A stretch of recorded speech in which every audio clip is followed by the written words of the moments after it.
कृषीप्रधान देश, विशेषतः मराठवाड्याचा मुख्य व्यवसाय म्हणजे शेती आणि या शेतीमध्ये राबणारा आपला तो शेतकरी बळीराजा. सध्या बळीराजा खूप अडचणीत आहे.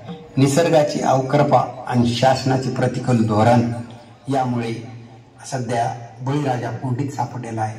मित्रांनो, सध्या आपण पाहत आहात अतिवृष्टीमुळे पिकाचे प्रचंड नुकसान झालेले आहे आणि त्याचा जीव मोडकळीस आलेला आहे.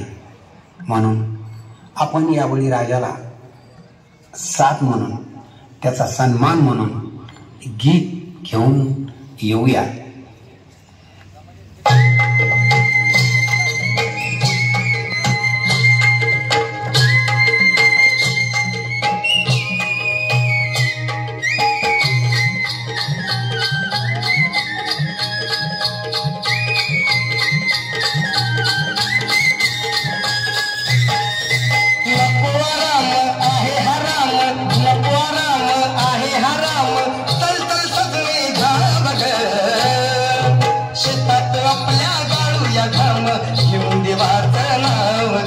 शेतात आपल्या गाळूया घाम घेऊन